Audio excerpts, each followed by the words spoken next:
টালি ও ইটের ওপর খোদাই করা সরস্বতী।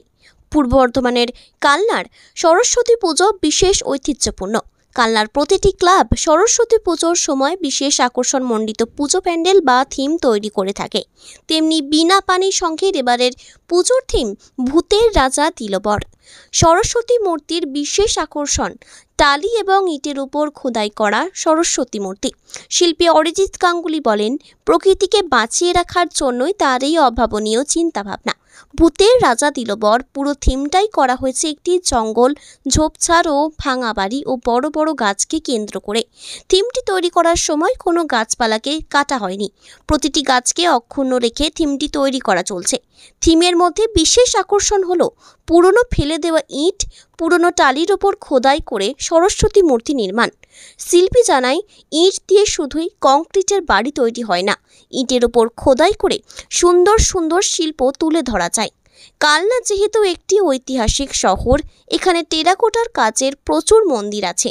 সেজন্য কালনার পুরনো মন্দিরগুলিকে প্রাধান্য দেবার জন্যই টালি এবং ইটের উপর খোদাই করে সরস্বতী মূর্তি তৈরি করা হয়েছে। বলছি, আপনি জায়গায় ঠাকুর বানিয়েছেন যেটা হচ্ছে ইট কেটে এবং টালি কেটে, এটা কতদিন সময় লেগেছে এবং এই ঠাকুর বানানোর পরিকল্পনা কেন? এবং ঠাকুরটা বানাতে একটা ঠাকুর বানাতে মোটামুটি 1 মাস করে আনুমানিক সময় লেগেছে, বলতে পারেন দুটো মিলিয়ে 2 মাস মতন। বানানোর পরিকল্পনা বলতে দেখুন, এটা মণ্ডপের সঙ্গে সাদৃশ্য রেখে করার চেষ্টা করেছি, কারণ বিনাপানি সংঘ নামক একটা ক্লাবে কানলার বুকে এবছর একটা ন্যাচারাল পরিবেশের ওপর কেন্দ্র করে থিম হচ্ছে ভূতের রাজা দিল বর, যেখানে অরিজিনাল কোনো জ্যান্ত ভূত থাকবে না। কিন্তু ধরুন আজকের আপডেট যুগে সত্যজিৎ রায়কে মানুষ ভুলে গেছে, মানে বাচ্চারা সেইভাবে জানে না, কার্টুন নিয়ে ব্যস্ত। তো সত্যজিৎ রায়ের তৈরি ভূতের রাজা দিল বর একটা ন্যাচারালের ওপর ভূত মানে সবাই ভয়ঙ্কর জানে, কিন্তু এই সিনেমায় ভূতটা একটা অন্যরকম বার্তা দেয়, অন্যরকম ভূত। তো আজকে সমাজকে আমরা একটা বার্তা দিতে চাই ভূতের রাজা দিল বরের মধ্যে, যেখানে রাজা একটাই বর দিচ্ছে যে প্রকৃতিকে তুমি বাঁচিয়ে রাখো, প্রকৃতিকে নষ্ট করো না।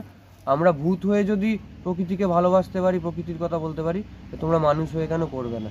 মানে প্রত্যেকটা মানুষের প্রকৃতির কথা চিন্তা করা উচিত। তাই ক্লাব ওরকম একটা প্যান্ডেল করে। আর ইটের ঠাকুর করার কারণ হচ্ছে আজকে কংক্রিটের যুগ, তো কংক্রিট করতে গিয়ে মানুষ প্রকৃতিকে ধ্বংস করছে।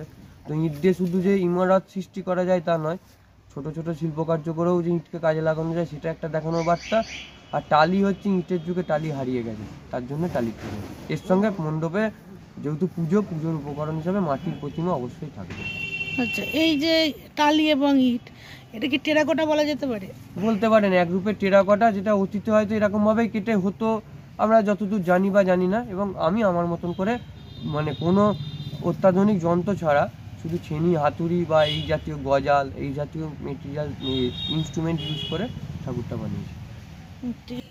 দেখুন, আমি আগের বছর একটা ঠাকুর করেছিলাম কানলার ওপর কেন্দ্র করে, তো তাতে কানলার প্রচুর টেরাকোটা মন্দিরকে ব্যবহার করেছিলাম অন্য মেটেরিয়ালস দিয়ে।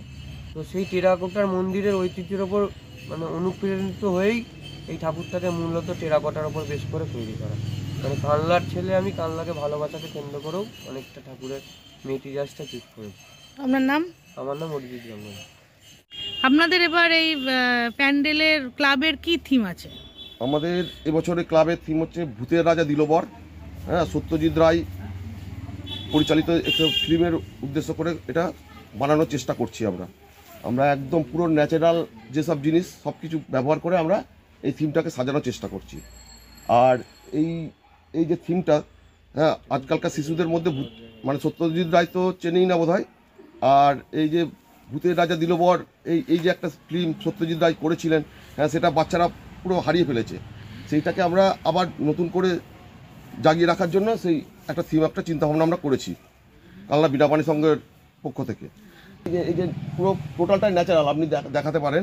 হ্যাঁ, এই যে কোনো কিছু কিন্তু আমাদের তৈরি করা নয়, একদম আমরা সারা বছর ধরে, মানে বছর 4-5 ধরে এই যে থিমটা তৈরি করব বলে আমরা চিন্তা ভাবনা করেছি, যার জন্য এইভাবেই আমরা জায়গাটাকে পুরো পরিচর্যা করেছি।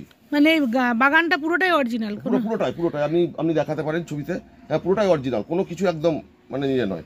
আমরা 4-5 বছর ধরে আমরা এই চিন্তা ভাবনাটা ভেবেছি। প্যান্ডেল কতদিন রাখবেন? মানে প্যান্ডেল মোটামুটি আমরা 6 তারিখ পর্যন্ত রাখার ইচ্ছা আছে।